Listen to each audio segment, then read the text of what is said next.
Requesting connection. Established. Encrypted. We're live. The show you've been asking for. Advice, technology, and community.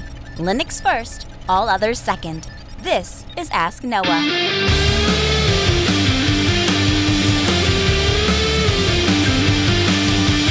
Live from Multispeed Technologies, the Ask Noah show starts right now. This is the show where we came to do all the things on Linux they said couldn't be done and take your questions on how to do the same. The phone lines are open this hour. To be a part of the program, it is a free call. 1-855-450-NOAH. It's 1-855-450-6624 or send an email to live@asknoahshow.com. My name is Noah Chalai. I am your host. Delighted to be here with you as another episode of the Ask Noah show kicks off this hour. So I'm not exactly sure what we're going to call this segment. I think we're going to call it something like owning your data or local data or data maybe. I don't know. It's been a theme of the show for a long time. It's just I'm starting to re-experience this personally on a whole new level. Now, if you haven't checked out last week's episode, I invite you to do that. You can, of course, check out all of our episodes at podcast.asknoahshow.com. I would invite you to do that because I started on, I guess you could call it a personal journey, a personal data journey last week. And that has very much continued into this week. And like I said last week, I don't know if there's a easy way for me to go on the air and try to unpack everything I'm going through in a personal way. Suffice to say it's big, and I think it has major ramifications, good things, major ramifications for the show. And so I wanted to take just a couple of moments and talk about FreeNAS, because I have always kind of assumed that FreeNAS and ZFS has become the dominant enterprise go-to file system.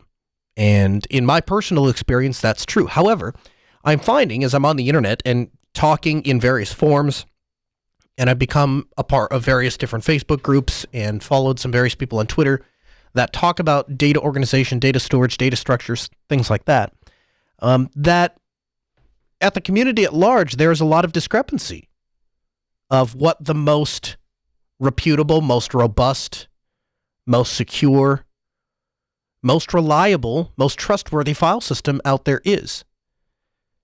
And I have to tell you, as a person that has been playing with file systems since as long as I've been playing with computers, and as a person who has implemented file systems for large companies, small companies, my house, I have some pretty strong, pretty informed, I think pretty educated opinions on file structures or file systems. And so I wanted to just take a moment, and if you haven't, let's say you're a person that has not really investigated file systems and or a network attached storage solution. Okay, so let's start with this. Why would you want to have a network attached storage if you don't already have one? Why not just sync all of your data up into the cloud? And let's just say, for example, for the time being, for the sake of argument, that we're not talking about privacy. In this case, we're just talking about practical implementations, practical considerations, practical thoughts. Why would you want to host your own file system? Why would you want to host your own network attached storage? And what makes it better than just plugging an external hard drive into your computer? And a lot of people do that. A lot of people do that for backup. A lot of people do that for their primary data storage. A lot of friends of mine build computers with 2 or 3 hard drives in them. And I've talked to people on the phone. I've taken calls right on this very program where people have asked, how do I do this? And I say something like, hey, I would recommend that you use, like either ext4 or XFS. And if you need more space than that, then I always usually advise people to use something like LVM. And all those are fine solutions, and it's the solution that Red Hat would tell you to do if you are a Red Hat customer and they sent a Red Hat consultant out to you. But truthfully, I'm not sure it's the best. I think network attached storage is the best, and here's why. As I've been doing research, one of the first things I started to research is who makes the most reliable hard drive. And it's interesting because manufacturers actually do a ton of research on this, and they publish all of these specifications online. They just don't make it very easy to find. And so I started digging through, and it turns out, if you're curious, Seagate has the highest failure rate and has had the highest failure rate for 5 years straight. Most manufacturers are in that high 90s percentile of drives that don't fail within 4 years. Seagate is low 90s, sometimes high 80s. And to shorten this all up, the most reliable hard drive that I could find for data storage 5-year time span was the Western Digital Red.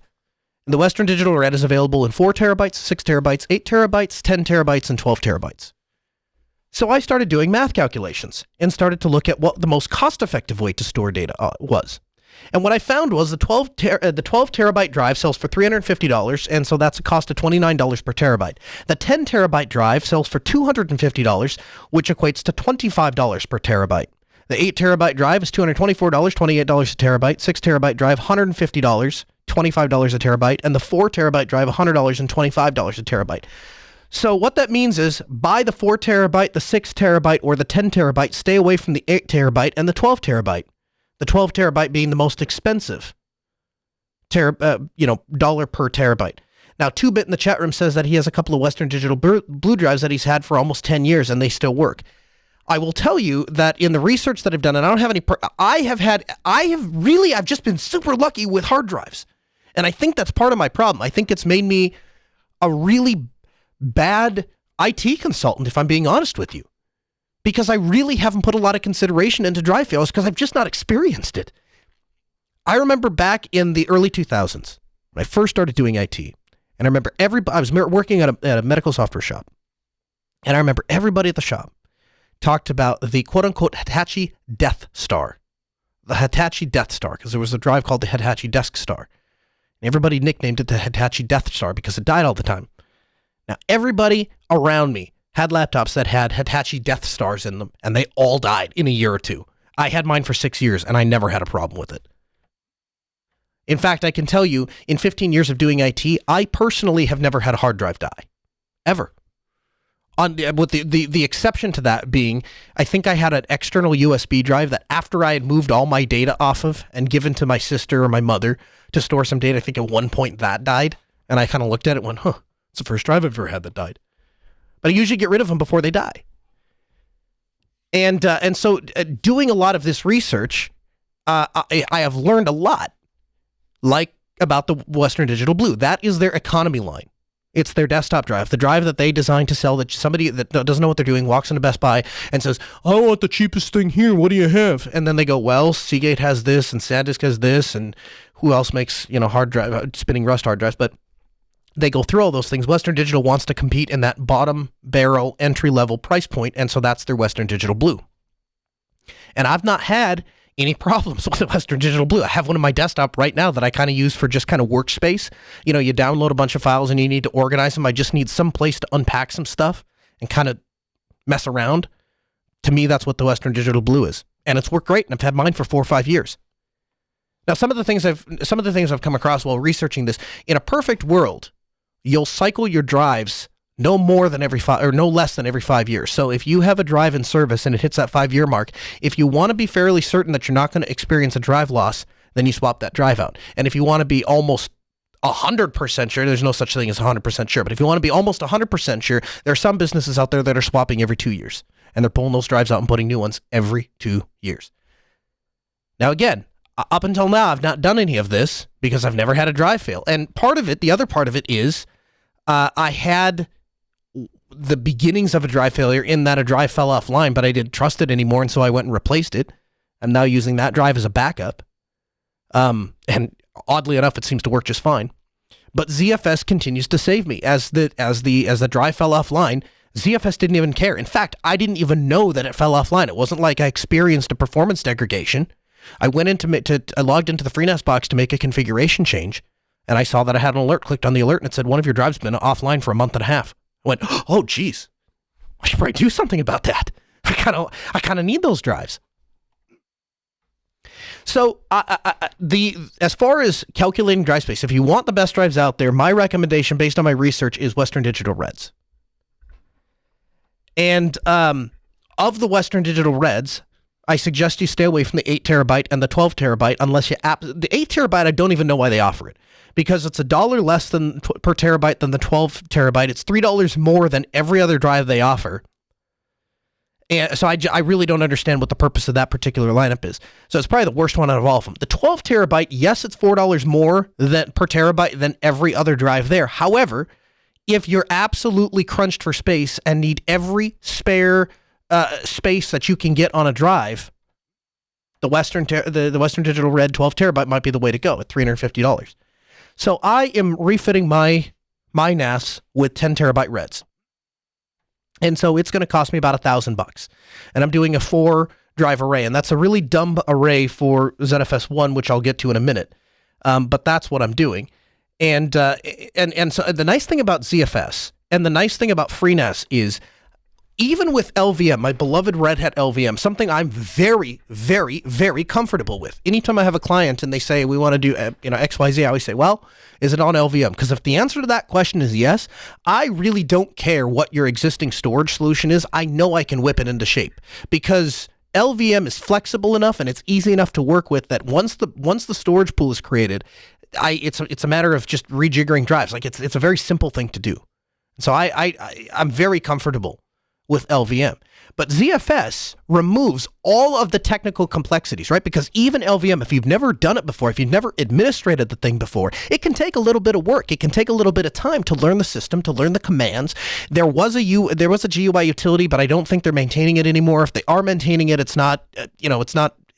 doesn't work sometimes. I don't know. There's an issue with it. I don't know what it is because I don't use it. I do everything from the command line. But it takes a little bit to get comfortable with LVM, and it takes a little bit to wrap your head around the process of LVM. Now, let me tell you what it takes to get ZFS set up or FreeNAS set up. You literally download the ISO and burn it to a flash drive, or write it to a flash drive. I guess I still use the term burn it because for years and years and years we burned DVDs and CDs. So now it's just, to me, writing the ISO is burning it. But write it to a flash drive. Install that to a separate medium than your storage pool. So that is to say, you want to have, however many drives your storage array is going to have, you want to have one additional drive. Now, in my case, I used a SanDisk compact flash card because they're inexpensive, they're reliable enough, they're fast, and they're cheap to swap. So it's very, very simple for me to open the case up and swap the compact flash card if I ever need to. Interestingly enough, there is a major vendor. For any of you out there that are saying, well, it's a bad idea, Noah, you really shouldn't be doing that on a compact flash card. The number of reads, the number of blah, blah, blah. You really should be doing that on a real hard drive or a real SSD. Let me tell you something. There is a major manufacturer of very high-end equipment that does a ton of read-writes in a configuration state, and they're using a SanDisk compact flash card in all of their appliances, and it works fine. And that's running a Linux kernel. So it's a very similar operation. In my case, I've had my FreeNAS box with its compact flash card, and I think that thing has been running since 2015, since the end of 2015. So we're just about at the 3-year mark, or 4-year mark. And I've had no problems with it at all, except for that one drive falling offline. Which, interesting enough, when I reseated the drive, it actually came back online. I just didn't trust it anymore. And I'll explain right now why I couldn't trust it anymore. So when you come upon ZFS, ZFS was designed from the ground up to be the most robust, reliable file system out there, and it doesn't take a lot to set up. It really takes no knowledge at all. You put all the drives in the machine. You put in your compact flash card or whatever it is you want to use for a bootable drive. You install FreeNAS, which is the same as installing any other Linux distro, and you turn the box on. And the very first time the box comes up, it actually has a little start run wizard that will say, hey, I see that there are a bunch of drives. You want to use them in a ZFS array? Yes, I do. And then it's going to ask you an interesting question. It's going to ask you how you want to lay that drive array out. And that's kind of what I wanted to dig into a little bit tonight. Again, in case there's somebody out there that has never done this before, or maybe you're like me. Maybe you're like me and you Googled the answer and said, listen, I don't have time to dig into all this. Just tell me what I'm supposed to use. And if that's you, I'll just tell you right now, you can stop here. The answer is Z1. If you want the answer to, if you're just going to pick one and you don't know, you don't want to dig into the intricacies of performance versus space versus cost versus the, if you just want to get something up and running, make an array ZFS1. and use that. And once I explain what each one of these do, then you can circle back and make a different decision if you think your situation requires it. So the most basic array that you can do is a striped array. Now, this is something, even if you've never used ZFS before, you're probably familiar with. We have this concept in traditional RAID. We have this concept in LVM. We have this concept. Basically, any file system out there supports the concept of striped drives. And striped drives work something like this. If I have 4 terabyte drives, I quote unquote stripe them together or string them together in a line, and I get 16 terabytes worth of space. 4, 4, 4, 4. 4 times 4 is 16. I get 16 terabytes of space. So I get 100% use of the storage capacity. And the problem is there is no parity. There is no failover. If one drive fails, you're hosed, because the data is spread out over those 4 drives. Now, my understanding is it has a maximum capacity. Oh, I'm sorry. That's something else. Disregard. So the second most common configuration that you can do is a mirror. And a mirror is essentially where you take 2 drives and you mirror them. Whatever happens to one drive happens to the other. And so you have a drive fault tolerance of one drive. If one drive fails, the array is fine. If more than one drive fails, you have a problem because it's only mirrored between those 2 drives, right? Nunix in the chat room says it's literally the same as RAID, just without the hardware controller. Z1, or RAID ZFS Z1, is 4 drives. If assuming a 4-drive array, you have a parity disk of 1. And so if you lose one drive in any of the 1 drives in the entire 4-drive array, you're still fine. That the array will still function. If you lose 2, though, you're in trouble. ZFS2 or RAID Z2, you can lose up to 2 drives because it's a 2-parity system. If you lose, and then there's RAID Z3, which you can obviously has a fault tolerance of 3 drives. So you can lose up to 3 drives in the array. Now, you might say to yourself, why would I not go with the highest amount of fault tolerance? And the answer to that is the amount of space that you lose. So with RAID, obviously with the striped drive, you get 100% of the space available. With RAID Z1, you're going to lose 30-some percent, 8% of the array capacity. So you'll get, if you had a 36 terabyte array, you'd get to use 26 terabytes of that. The rest are eaten up by your parity. If you have RAID Z2, you're going to lose 31% of your array capacity. You're only going to get 69%, so you have 25 terabytes. And obviously so on and so forth, depending on how many drives and what the storage capacity to each one of those drives are. And so RAID Z3, for example, you only get 58% of the entire array. So it's almost like saying you're getting half the storage capacity, which isn't great. Now, RAID Z2 times 2, or RAID Z2 times 2, so you'd have, let me think here, 2 sets of 2 RAID Z2, you would get 15% of the available storage capacity. So it's one of those things where you have to make a decision for yourself on how much money you want to spend, because this is going to get pricey, right? If you look at the price of drives that I was talking about at the beginning of the episode, I mean, let's just go with the 12 terabyte drives because they're most expensive. That's $350 per drive. Can you really afford to blow $700 just on redundancy? Well, it depends on what you do. You know, if you're a law firm or if you're a medical firm, yeah, you may very well say, hey, you know what? $700, that's nothing. I mean, if we lost data, it would cost us tens of thousands of dollars. Spend the money. But if you're Noah Chalaya and your data consists of, pictures and videos and stuff like that, they're very important. But you know what? No configuration of RAID Z is going to amount to backups, and it's not going to equate to backups, and it's not going to substitute for backups. So backups are an entirely different process, which we'll get into in a little bit. Again, your calls go to the front of the line, 855-450-NOAH. That's 1-855-450-6624. Of course, you can email us live at AskNoahShow.com. Tony's calling from Canada. Hey, Tony, welcome to the Ask Noah Show. Hi, Noah. Just had a question for permissions in Linux. So I have a coworker of mine that I set up a Linux box for because he's just building a web app, and I'm sort of running into an issue where I kind of constantly got to keep setting the permissions. So there's like for example, one of the things that he's trying to do is he's just trying to do file uploads of profile pictures, and it seems like so he's creating subdirectories every time he uploads, and he's using a MVC framework called Laravel. But anyways, whenever he uploads a file, it seems to be not having always the correct permissions, and I got to reapply the permission. So what I've done so far is I've added his, because he's connecting in using SCP, Okay. and uploading his files and modifying his files like that.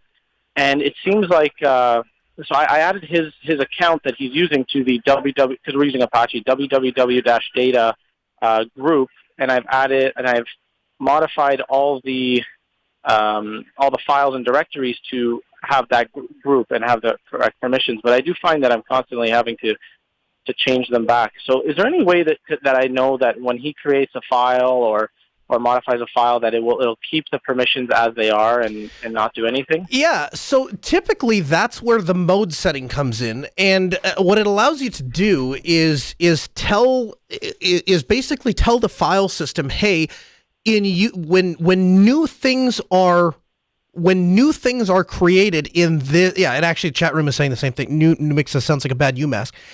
When new file systems or new files or new folders or whatever is created and imported into this file system, what by default do we apply? And so that's where that UMask is. So usually file permissions are represented in three numerical numbers like 777, and it's a combination between read, write, and execute, and depending on how each one is given a given value, 1, 3, 5, 7, and how you add those permissions up together is represented by a single numerical digit, right? And so 7 being all of the permissions together, read, write, and execute.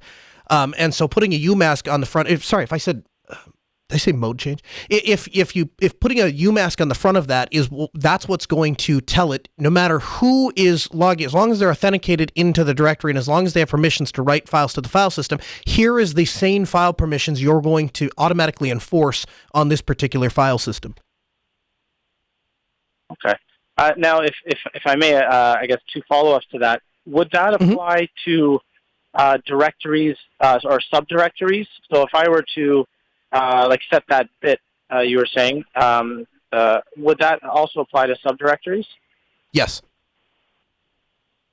Yes, if you did it, well, let me think about that for a second. So if you, like, let's say you did UMask and then you set a permission, yeah, it would. Sure it would, because it's going to apply everything within that directory, which will include other directories. Okay, so like, for example, if I have the image upload directory, and then he creates a subdirectory, like his application creates a subdirectory within that directory, and then starts uploading files, all of that, I guess everything underneath that should be okay. So correct. And now, then, to be clear, and the chat room is pointing this out for me. To be clear, if this wasn't evident from before, the UMask applies to new files that are coming in. It tells the file system what to do with files as they're stored. So if you had a list of files that were already in there that were problematic, you might have to fix those by hand. But that's an easy thing to do. I mean, you can, chmod tac-r will recursively do everything in the directory, figure out what you want those permissions to be, chown, again, tac-r for recursive, set who you want to own those files, and it's a 5-second thing to apply that at the top level directory and just add it down. Then UMask will fill in the rest of that as you move on. Is the command UMask? That's the command? Yeah, UMask, and then I'll tell you what, I'll put a link in the show note, but it's UMask and then a space, and then depending on what you want the default file permissions to be. So, if you wanted, this is stupid, don't do this, but if you wanted the users to have all the permissions, all of the places, UMask space 777. Right. Okay. Yeah, but don't do that. And if a user, so if my coworker, if he were to create a file, would it still be under his, would he be the owner still, or would the owner be, say, in this example, www-data? Who would be the owner of the file? That would if the And if you got to if the user creates if the user creates a file, assuming that nothing else has changed, right? Like assuming the user just normally authenticates with, let's just say he SSH it in, right, and touch file.txt inside of directory, he is going to own that file. So then by extension, if you were to connect in remotely using like SCP, or if you were to mount an SSH connection as a file directory and you were to create a file, the user's still going to by default own that file. Okay, so I got to make sure then that because my application is running as www.data, I got to make sure that that group stays www.data in case he's modifying files and stuff like that, right? Yes. Okay. All right, that pretty much that answers it. Thank you so much, Noah. Okay, yeah, you bet. And I'll have a link for you in the show notes about on UMask, so you can kind of read up on that just a little bit. Nunix in the chat, Nunix in the chat room says the same thing, that user is still going to own the file, but he says an easy fix might be to change the user's primary group to www.data, that's actually what I've done on my FreeNAS box in my house. The default group for all of our family members is family, and that way I just set all of the permissions based around the fact that you have that the people that I want to access that are in the family group, and then only people that are in my family are in the family group. That just kind of makes sense. 855-450 Noah. That's 855-450-6624. Chris, West Virginia. Hey, welcome into the program. Hey, Noah, how you doing? Good, man. What's going on? Well, to the last conversation, if you were doing a share with, say, a FreeNAS, can't you set the permissions on the share to always have a certain group regardless of who creates the file and or a certain user? So you would have to keep that in mind, wouldn't he? So if it's FreeNAS, yes, there is a way to inside of the. So FreeNAS is weird because FreeNAS essentially, if you think about it, there's really two different permission structures. The first permission structure is on the file system itself, and that's controlled inside of the data set. So when you go into storage, you create a data set, and inside of there's a permission set, and that's what to write to the file system. Now, there's a second permission set, and that is in the sharing section. And so when you create the SMB share, when you create the NFS share, there's another permission set that you're able to set there, and that's really where you want to be more restrictive, because the data set might be set up for, let's say, users, right? User data. And then inside of a user data directory, some users might have full permission, whereas I'll give you an example. In my living room, all of the TVs that are in my house have access to a Samba share that is the media directory. Now, I want my kids to be able to pull up any of the videos and TV shows. I do not, under any circumstances, want their user accounts to be able to delete videos. I definitely don't want the user accounts that are tied to the NVIDIA Shield boxes to be able to delete content. So that user account does not have write permissions inside of the directory. Interestingly enough, it does have execution privileges. Why? Because in Linux or Unix, the execution privilege in a folder allows you to open the folder. And so if you don't have execution privileges on a given directory, you can't open directories. So that it has execution, doesn't have write. Just a side story, but yeah, in FreeNAS that option exists. It sounded to me like his setup was just a straight Linux. If you're using FreeNAS, there would be no reason to mount it as an SCP share, right? You would just you'd use SMB or NFS or one of the 15 million file sharing protocols that are built in. If it's just a straight Linux box and you're just storing some stuff on there, especially www.data, it sounds like it might be a web server. I doubt that's a FreeNAS box. Well, I kind of missed the beginning of that conversation. My internet dropped, and I had to drive over the hill to actually call you. So now I'm sitting in a church parking lot. Well, anyway, getting closer to God, Jesus anyway. Was not to get closer to Jesus. Yeah, exactly. Okay. Right. The reason I called is something I found out today, and I wanted to share with the small business community that listens. Okay. I've been in IT for 20 years, and I've been running network cable and cameras and Wi-Fi, and then I started my own business, and lo and behold, we had a meeting with the fire marshal here in the state of West Virginia today, and I didn't know that I needed to have a license to run low voltage. Oh, really? And yes, apparently apparently in several states, you have to have a license to run low voltage, being Ethernet cable that's carrying power over Ethernet or alarm systems. I guess there's something that goes along with elevators that has low voltage. So basically anything under 80 volts is considered low voltage, and I have to get a specialized electrician license. So in speaking with the fire marshal, if he caught me at a client site running cable and asked for my license and I didn't have it, he has the right to cite me, and then I would get a fine and have to go pay a fee. And so I thought it would be interesting or it would be beneficial to anyone who's doing networking in a small business or for themselves to maybe look into that for their own state. Now here it's $25 for the test. It's a 25-question open book test by the 2017 National Electric Code Standard. The fire marshal said it was an easy test. You just have to have it. Right. And a $50 annual fee for the license. So we're on the same boat here in North Dakota and Minnesota. We also have to have it's called a low voltage wiring permit, and essentially what it does is it allows you to run low voltage, non-line level voltage. That is to say, not 120 volt AC at 20 amps. You're able to run low voltage.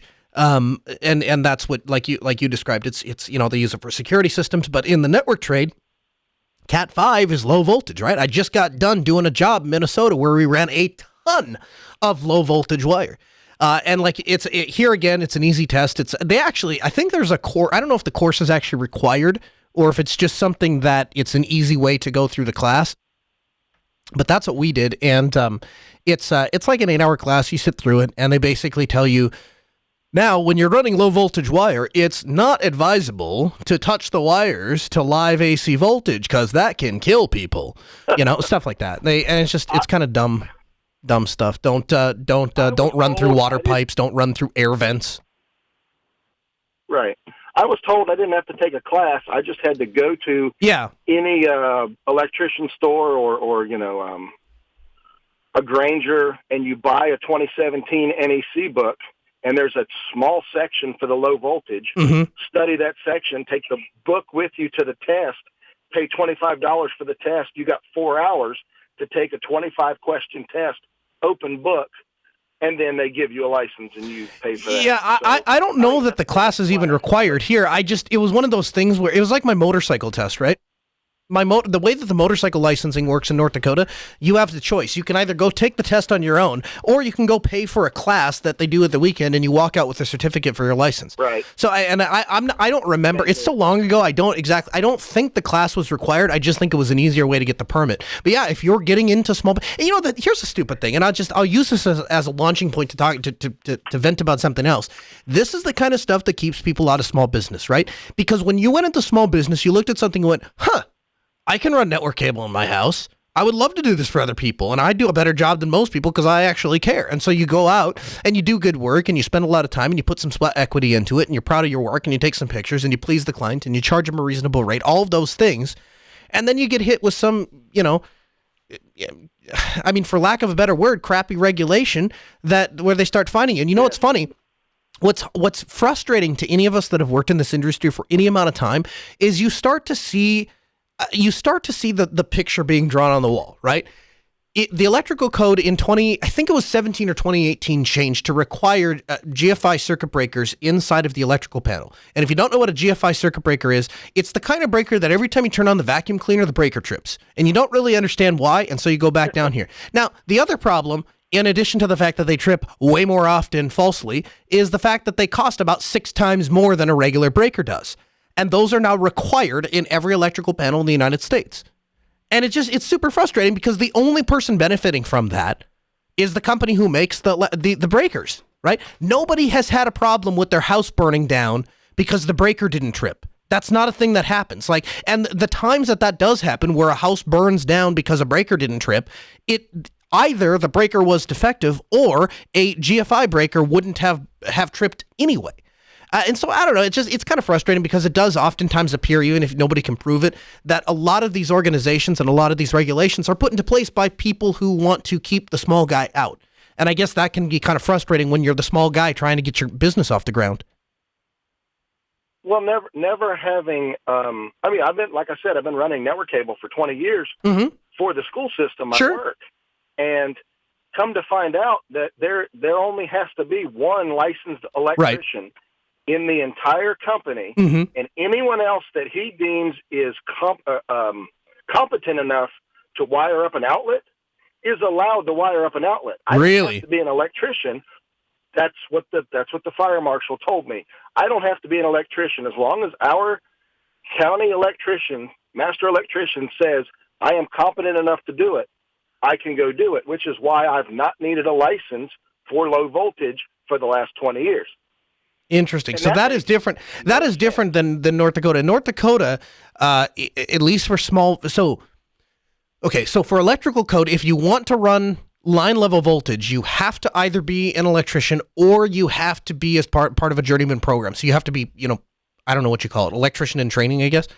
If you want to do low voltage, you're right. There only has to be one person in the company that is an electrician, but anybody else that wants to run wire.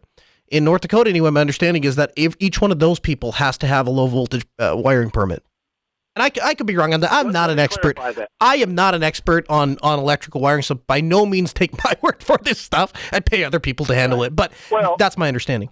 I want to clarify. I want to clarify that because we are a school system and we are a business of sorts, we have our own electrician. If a contractor comes in, every contractor that comes in must have a license. Okay. Now, because we are our own business, we only need one in the business, and because I'm employed by the business, I fall under that category, which is why I've not needed anything for low voltage. Okay, that makes more sense. So, because if you're doing it within your own business, in other words, it's not dissimilar to saying, so in North Dakota, for example, I can go pull electrical wire in my house, no problem. When I go to land it, now I need an electrician to walk in and go, yep, you did that right. Or I have to pull a self-wiring permit, land it myself, and then have an inspector come in and go, yep, you did that right. But yeah, and it would be kind of similar, I guess, if you were talking about just extending that to your own business then. Well, long story short, if you run a business, check the licensing codes in your state. Hey, especially if you have clients you're running for. Can I pick your brain about something totally unrelated? Sure. So you and I have, for the most part, your and my business model are almost identical, right? Like you and I, we deal with the same amount of customers. You and I have essentially a daily, sometimes not daily because I get tied up with other stuff, but if not daily, at least a weekly conversation going about something in the IT trade. And there's really only been one or two things that you and I have kind of diverged on and gone slightly different routes. And so one of those things is routers. And so I have been very happy with the Microtech routers and have been using them for years. And you've kind of gone a different direction with that. You've used the Ubiquiti security gateway. And so I've played with them. I own a couple of them. We've got them here in the lab that I've played with a little bit. I keep getting questions from people looking to implement them. And I'm just wondering if you've run into any issues with, there are two complaints that I have about them. I'm wondering if any of them have been an issue for you. The first is there's no real DNS management. So there's no way to tell it, here is a host name and I want it to resolve to this IP address. Have you run into that at all? And has it been a problem for you? Yeah, it is. And I resolved it by using a server in-house in place of that DNS. Oh, okay. So you just have like bind running or something like, or whatever, but you have some other server running. Yeah, exactly. That is very, very frustrating because, I might want a server in my house. I don't have a bind server running at home. I just know all my IP addresses. Right. My kids don't know that. So if they want to get to my FreeNAS or my media box, I can't tell them type. FreeNAS.local. Yeah. Yeah. No, I don't. I do not have a fix for that unless you use it as a forwarder to an external DNS. I do not know of a fix, and I've not the answer I got from Ubiquiti when I raised this concern with some colorful phraseology to them was there is a way to implement it, but it involves custom writing a file and placing it in a very specific place. So it's totally unsupported. It's kind of like a hack around solutions. I'm not real impressed with it. So so the second thing I've run into if I'm not mistaken, it's a JSON. Yes, that's correct. Yep. So the second thing I've run into that's been a cause of frustration and why I've kind of held off on ever putting these things in production is my understanding from configuring, you open you buy the thing, you plug it in, you turn it on. it defaults to an IP address of 192.168.0.1 or 1.1, whatever it is. You log into the web interface, and the only thing it asks you is what's the controller IP address. And you put in that controller IP address, and then everything else is configured from the controller. So by proximity then, should the controller ever fail, I lose the ability to manage my security gateway, my firewall, and my router. Am I understanding that right? I'm grinning and saying yes. Okay. I just, here's the thing. The reason I asked. The short of it is, I have it in two places. I have it at home so I can support the one business I put it in. And I've seen all your Unify frustrations come to fruition. And yeah, it's funny you say that. I have three networks that run in my house. The first is my stable. That's the network I'm on, and nobody touches it, nobody messes with it, and I'm not going to tell you what's on it because it's literally it's just my network. And then the other one is a guest network that I kind of play around with a little bit, and that's when people come over to the house. That's what they connect to. But I've got a third network, and the third network I use for. Friends come over and they want a game because the guest network only goes out to the internet, drops all local traffic, and just sends everything out through the gateway. But the third network allows for local network traffic. It's a totally separate VLAN, totally separate DHCP servers, totally separate everything, different router, different switch, a whole 9 yards. And what I tell people, normal people anyway, is, well, that's the network that we use for gaming. It's the network I use for this, that, or the other. The truth of the matter is the reason that the entire existence of that network was born out of, hey, Cisco released the new ASA. I hate Cisco's ASA, but I guess I better learn how to manage it because somebody is going to buy one at some point, and I'm going to have to manage the thing. Guess the Cisco ASA is going on that third network. And it literally exists for me to learn about various different technologies. It's kind of funny, too, because I get some of my tech friends that come over and they're like, you have a Sonic wall? I'm like, on that network I do because I have to know how to manage it. But that's that's the only reason that network exists is so I can learn about networking stuff. But I've got a lot of... I thought your Sonic walls went in File 13. They did now. But here's the thing. Sonic Wall, the company, has gone into File 13. They were a great company. I shouldn't say they were great. They were an okay company. They got up by Dell. Dell trashed them. It was funny. I went to Dell. I visited Dell. And I'm walking around and noticing none of their access points are Sonic Wall. And I just kind of laughed and I went, hey, y'all know that... everybody else hates Sonic Wall too, right? And they're like, yeah, we know. It's a terrible decision. Did not work out. So Dell destroyed that company, and now they've just kind of gone down the tubes. I don't know if there's anybody out there that is still installing Sonic Wall. I think most of those guys have gone to Fortinet now. But the reason I bring it up, Chris, the reason I bring it up, and I wanted to talk about it on the air, is because I bet you I get an email, probably 2 emails a week and probably a telegram a week from somebody saying, hey, I know you're a big fan of the Ubiquity stuff. I know you use their access points and their cameras and their switches and everything under the sun. The only thing that you don't seem to ever talk about or use is the gateway. Why is that? And I'm like, well, there's a number of reasons why that I'm not a real fan of it. And the thing that is so frustrating to me, Chris, is like their controller, the Unify controller, is the best, most comprehensive, most intuitive network interface I have ever seen in my entire life. The amount of data metrics and control that you have on the Unify controller is second to none. And part of that functionality is only unlocked if you're using their security gateway. You don't get the throughput, you don't get the speed test, you don't get the deep packet inspection, which is kind of creepy, I might add. That is exactly why I was pushing so hard to get it in my clients to replace.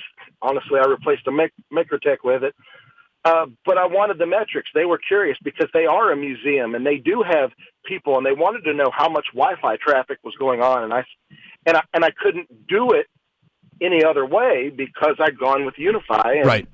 So yeah, the metrics that thing pulls is amazing, but the features it lacks is really starting to grate on me. It's kind of creepy, honestly. I mean, you can tell how many people are on social media. You can tell how many people are downloading movies. You can tell how many people are transferring files just within the LAN. You can tell how many people are on messaging services. I wonder if they worked with Google to design that. I think they had a partnership with the NSA they developed it under. Anyway, I bring that up. Like I say, I probably get 2 questions a week on that. So I want, since I had you on the line, I figured I'd bring it up and just discuss it out in the open. But that's the reason I would love nothing more for Unify to implement their. If Unify implemented a local control so I didn't have to use the controller. I want the ability to adopt it, but I also want the ability to manage it locally in case the controller falls offline. And if they need any inspiration to do that, look at their camera model, because that works flawlessly, right? If you don't have a controller online, the camera just has a web interface. You can view the camera thing. Like, that's all you need to do. You just log into the camera and it just works just like you would expect a camera to do. Oh, by the way, it has an RTMP feed, so if you want to use it with a third-party DVR, hey, you can go ahead and do that. If you want to adopt it in a controller, they give you that option too. That, to me, is the perfect balance between having a managed system and having an open system. An access point system, I'm perfectly fine saying that there's a prerequisite that I have a controller, because, frankly, I'm not going to go program. Like, it makes sense to say I like local access to the access points to control it, and that sounds good and dandy until you go to install 500 access points in a 7-story hotel, and all of a sudden configuring access points one by hand doesn't sound so much fun anymore. And so what you wind up doing is you thank God that there is such a thing as a controller that you can put in the configuration once, and all 500 access points in about 3 seconds pick up that config and start operating that way. But that should not be that way with the security gateway. It should not be that way with the firewall, because as an attacker, from a penetration standpoint, if I can attack, once I gain access to the router, my very next step is to take that controller offline, because once I take that controller offline, you as the user have no ability to kick me back out. You can't even tell if I'm in your network. You've lost all ability to manage your network. So it's a massive security concern for me. But the other thing is, like, I just don't like not having control of the single device that connects me to the rest of the world. I hate sidelining half your show, but no, you're fine. So you started talking about video, and you wanted to discuss video. I don't know if you've gotten my messages, but take a look at shinobi.video. Okay. As another NVR option. I would put it in the chat room, but I'm in a parking lot. No, that's fine. Shinobi. I have been messing with it. I think it's SHO. Yeah, I found it. SHINOBI, Simple CCT NVR solution. Yeah, okay. So this is an open source solution, and they have a pro section, so you're able to purchase a pro license or use the community open source. So tell me about this. What kind of cameras does it work with? Well, it does RTMP streams. So you can use the Ubiquiti cameras if you wanted to. Camera. Yes, I only had one free, and I'm using it. The farthest I got with messing with it was recording for 24 hours, and that only took up like 1.14 gigs of space, which wasn't bad for a 24-hour stream. It saves it in 50 meg chunks, so you just download it. The interface is a little clunky, but you and I had that discussion about all NVRs seem to be. Yeah, they all are clunky except for Unify. Unify is beautiful. I mean, the Unify NVR interface is absolutely gorgeous.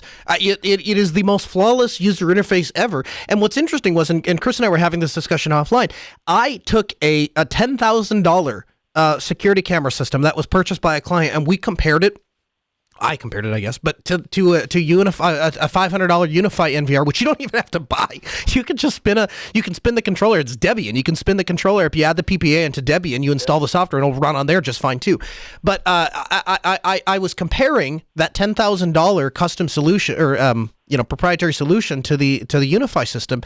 And honestly, the Unify system had the same features, but the UI was just way better. The complaint that I have with the Unify system is simply that it's so locked in. You can only use unified cameras with that system.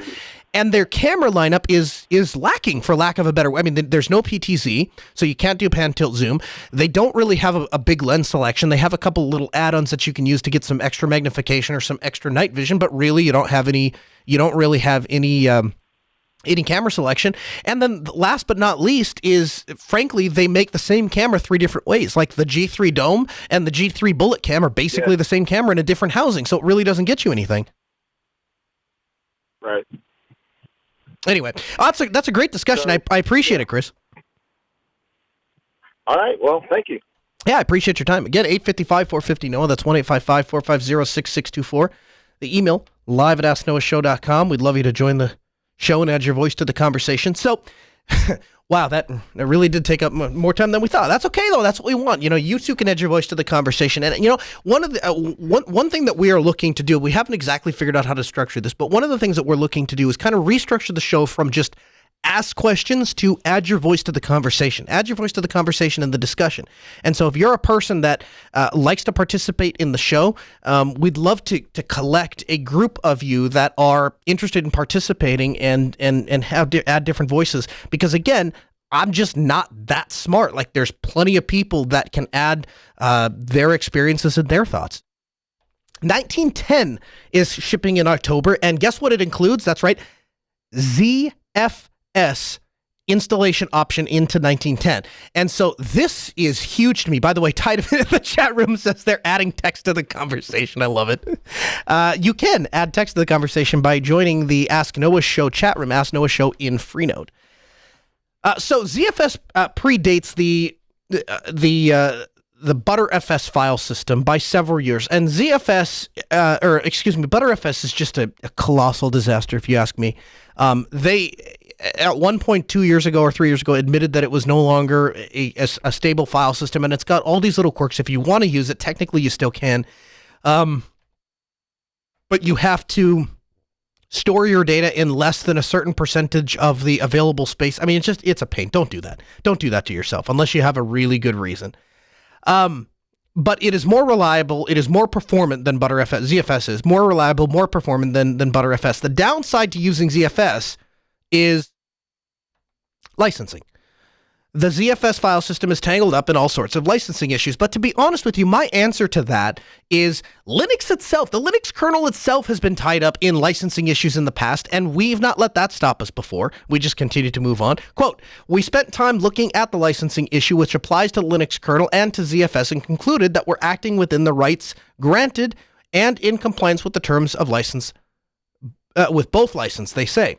Ubuntu 1910 will include an experimental option to install the distro with a ZFS root file system, a feature possible in large part thanks to the work of ZFS on Linux project. Quote, "By working towards adding support for ZFS, the root file system will bring the benefits of ZFS to users through an easy-to-use web interface, easier-to-use interface and automated operations, abstracting some of the complexity while still allowing flexibility for power users," Canonical say. ZFS on Linux is a desktop Ubuntu file system, is an exciting prospect, but it's important to remember that for now it remains experimental, not the default, and is best used by those who can handle the suplex and body slams that the advanced file system often throw. So, couple things there. First of all, it may be experimental on Linux, but it's literally the Cadillac of file systems in the enterprise. In fact, recently I worked on an exceptionally large project that was moving large Ceph clusters over to a custom ZFS solution. And the reason that they did that was because they wanted the reliability, they wanted the security, they wanted the trustworthiness of ZFS, and they knew that it had an industry backing. They knew its reputation, so that's why they wanted to go to it. And frankly, their Ceph file system was a joke. One of the things that has put us ahead of other operating systems for the longest time is Linux's modular approach to things, right? Nobody else is paying attention to file systems. Nobody. The reason that you're still on NTFS on Windows is because it's not marketable for Microsoft to come out and say, hey, we're going to develop a new file system. That's a difficult feature set to sell something around. Nobody cares. NTFS works good enough. It doesn't, but it works good enough. And so people are fine with it. The reason that macOS has had the same file system for the last 25 years and is just now getting around to redoing it, and by the way they're redoing it is basing it off of ZFS, essentially. The reason that they haven't done that is it's not sexy. There's no reason. There's no marketing. There's no branding behind it. That's not some new feature they can sell. So they just leave it alone. And much like FFmpeg, last week I told you, FFmpeg on Linux is one of the most prolific tools ever to exist on Linux. And it's one of the things that makes everybody on every other operating system jealous and makes them all want to come over to Linux. I have friends that work in the IT enterprise sphere who couldn't care less about Linux. I mean, they couldn't give two thumbs on which distro I use or anybody else uses, and they don't have any clue or any intention or any motivation to ever try Linux themselves, but they know what ZFS is, and they deploy it right and left, backwards and forwards. Why? Because it's a reliable, trustworthy operating system. And so we have that ability to do that on Linux. As ZFS, as that project continues to move forward and ZFS becomes a real option for us on Linux, that's going to be huge. You better believe, even in its experimental form, I'm absolutely installing ZFS en route on my hard drive. The only thing that will keep me from doing that is I need to verify that the encryption will work. If there's some way to get encryption from work, because part of our company policy is if my laptop ever gets stolen, obviously we do customer documentation and all sorts of things on there. I can't afford to have that information getting out into the open, so there'll have to be some sort of support for encryption. Up until now, I've been unable to find if any such support exists, but if that happens, I will absolutely be making this change over to ZFS. And so if you haven't played with ZFS, you should definitely try it out. Go download FreeNAS today. Again, we'll have a link in the show notes. You can find those at podcast.asknoahshow.com. Download the FreeNAS ISO, install it on a spare box. You don't need anything powerful. Heck, I've had FreeNAS running on a P4 before. Is it going to be the fastest thing in the world? No, but it'll get you by and you'll have an opportunity to play with it. It's more cost effective to buy more drives and put them in a network-attached storage array, put all of your data on it, and then use ZFS to back that data up onto other drives than it is trying to purchase individual drives. And the Ask Noah Show continues next Tuesday at 6 p.m. Central. Huge thanks to Sarah, our call screener, JT, our producer. We got plenty more content for you at AskNoahShow.com. We'll see you next week.